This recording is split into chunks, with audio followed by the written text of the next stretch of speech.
What if I told you that there was once a noblewoman so cold, so precise in her cruelty, that during a famine she made it law for parents to sacrifice their children in exchange for food? Not a rumor, not a fairy tale, a real law, a real countess, a real kingdom ruled by starvation and silence. This isn't Dracula, this isn't Báthory. This is the story you weren't supposed to remember, because to remember her is to risk becoming her. Her name was Erzsébet of Wałkia, a bloodline noble, a self-declared purifier of the weak, and a woman who believed hunger was not a tragedy, but a tool. She ruled over a forgotten land between the Carpathian Mountains and the Danube, where forests whispered, wolves howled, and mercy had long since died. And when famine swept the land, she did not open her gates in kindness. She opened them with a ledger and a knife. In tonight's story, we step into her world, a world where desperation became doctrine, children became currency, and silence became survival.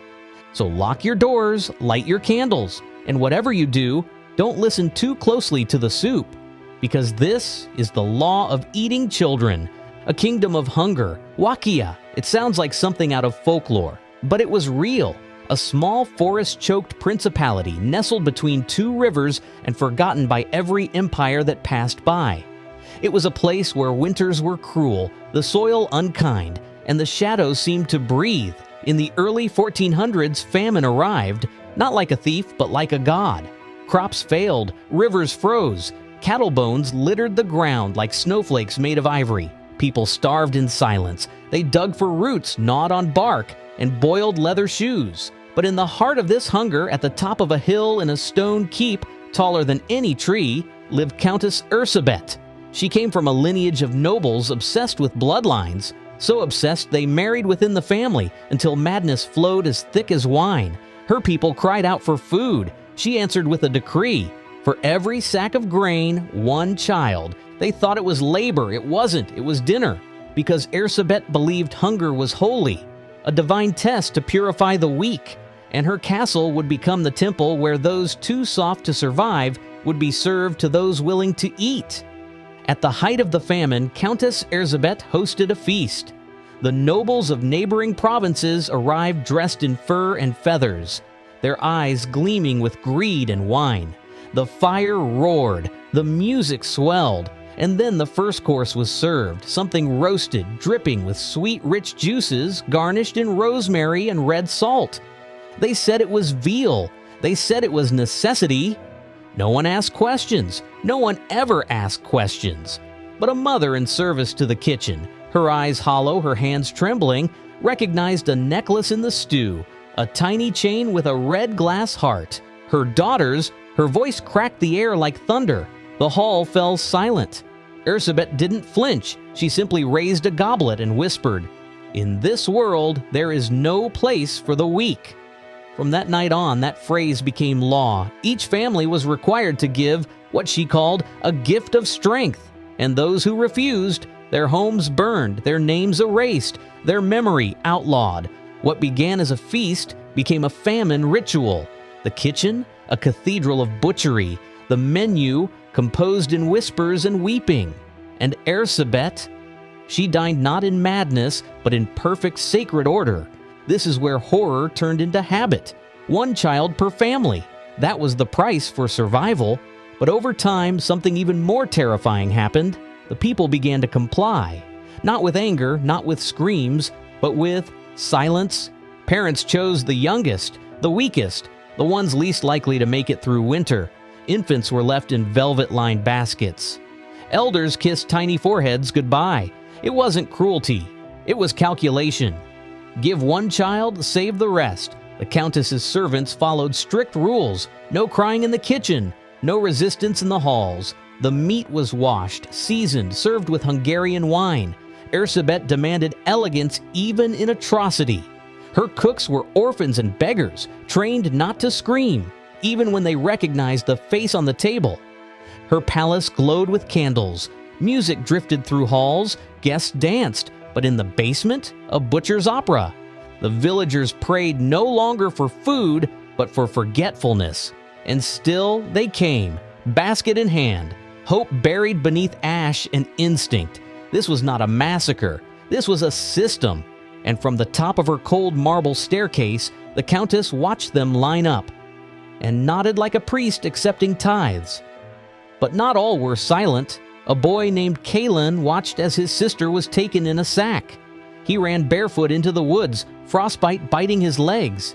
He made it to the monastery of St. Flora, half conscious, half mad. His only words, "The soup screamed." The monks knew. They sent a scribe and a knight disguised as merchants to visit the Countess. Erzsébet welcomed them, poured wine, served meat. The scribe noticed strange symbols etched into the silver bowls, symbols from Orthodox exorcisms.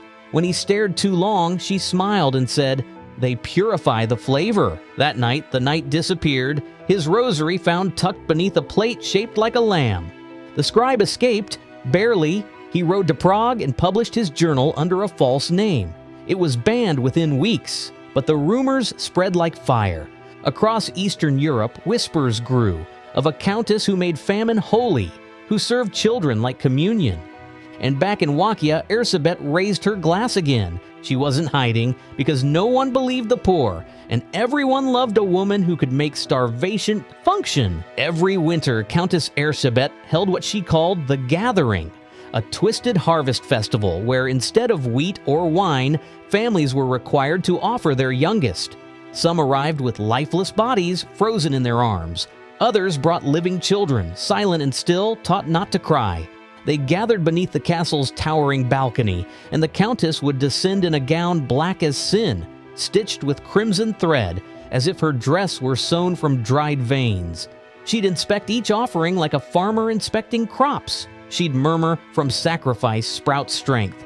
Those who gave were allowed a scrap of grain. Those who resisted were never seen again.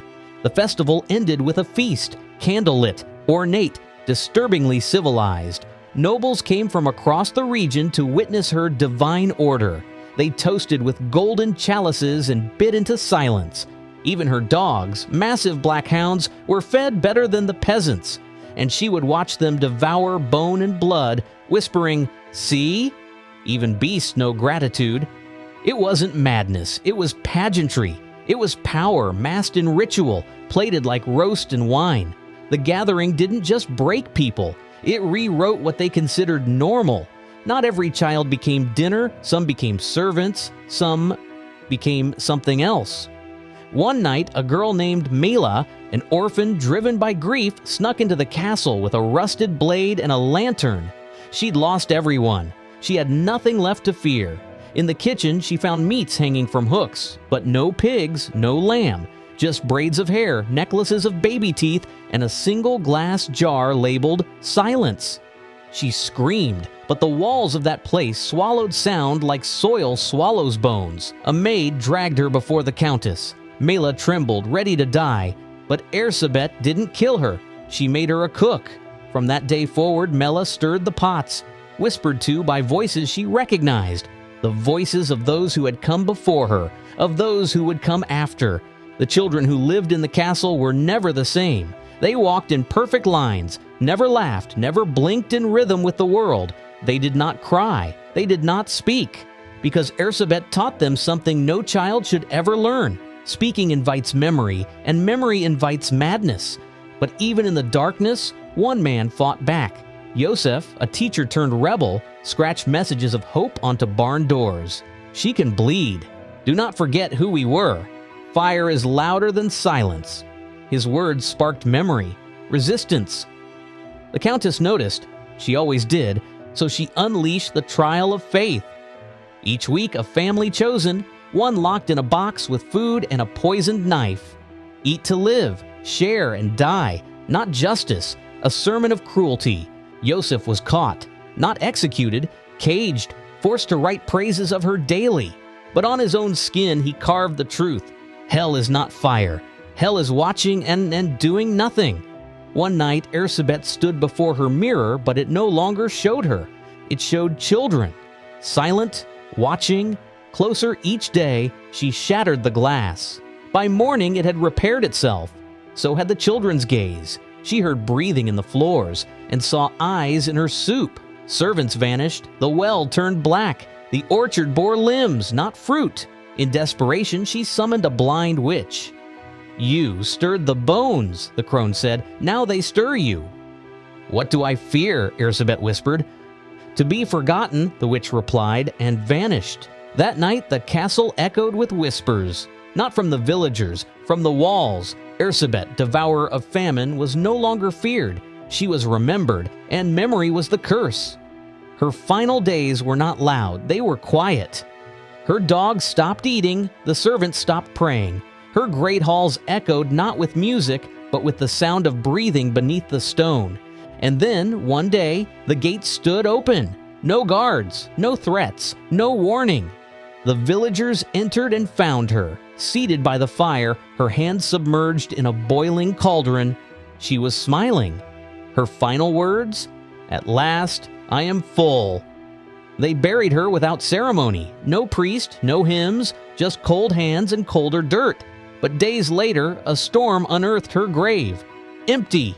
The coffin clawed from the inside, and from that moment, her castle became legend. The gates sealed with chains, crosses hung upside down, not as curses, but as warnings. Do not enter, do not speak her name, let her rot beneath her hunger. But she did not rot, because hunger never dies. Centuries passed, the tale became myth, then warning, then prophecy. And yet, every time a famine returns, every time a society begins to measure life in numbers instead of names, her logic resurfaces. They call it the Erzsébet complex, a psychological model describing how power and starvation breed moral collapse, how control, when left unchecked, turns empathy into efficiency, how hunger becomes strategy. She is no longer just a ghost, she is a mirror. She is what rises when people choose order over compassion, when cruelty is dressed in ceremony, when someone says, "This is the price of peace," and we nod, because Erzsébet of Wakia was not a monster born from darkness. She was made by fear, by silence, by a village that obeyed, and by a world that looked away. So the next time your leaders speak of necessary sacrifices or streamlining suffering, remember her. Remember the pot, the mirror, the claw marks inside the coffin, because famine wears many faces, and the most terrifying one is the one that smiles.